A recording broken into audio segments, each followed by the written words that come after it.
నిన్న ఒకటి అడగనా? అడగండి. నువ్వు ఇంట్లో హ్యాపీగానే ఉన్నావా? ఉన్నాను.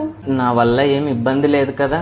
ఏం లేదు. ఎందుకు అడుగుతున్నారు ఇప్పుడు? అంతా ఓకే కదా? ఓకే. ఏమైందండి? మరెందుకు లక్ష్మి అన్నంలో విషయం కలిపావు? అమ్మయ్యా, ఈ రోజుతో పీడ విరగడైపోతుంది. ఏమండి, మీరు రావచ్చు.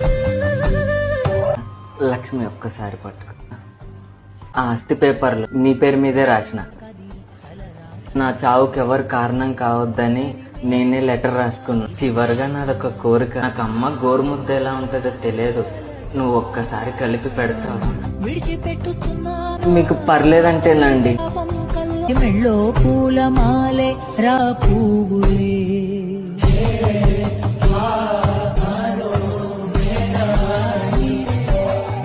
వెళ్ళం పద. ఎలాగో ఆస్తి కూడా నా పేరు మీదే ఉంది. దీంతో మనం చాలా హ్యాపీగా బతకొచ్చు. వెళ్ళం పద. వాడితో నువ్వు బతకలేవని చెప్తే టార్చర్ చేస్తున్నాడు అనుకున్నా. విషం కలిపేమని తెలిసి కూడా చివరి ముద్ద నీ చేత్తో తినాలనుకునేంత మంచోడు అనుకోలేదు. నేను బాగున్నా అని నా కోసం వాడిని చంపాలనుకో. నాకంటే బాగున్నవాడు తగిలితే వాడి కోసం నన్ను చంపమని గ్యారెంటీ ఏంటి? ఛీ!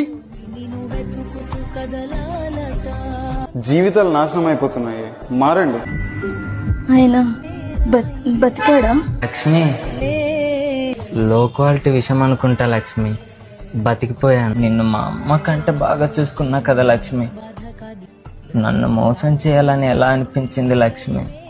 మేమంటే నచ్చకపోతే అసలు పెళ్లి చేసుకోవద్దు, అంతేకాని ప్రాణాలు తీయాలని చూడొద్దు. ఎందుకంటే మాకు కూడా భార్య పిల్లలతో సంతోషంగా ఉండాలని ఉంటుంది కదా లక్ష్మి.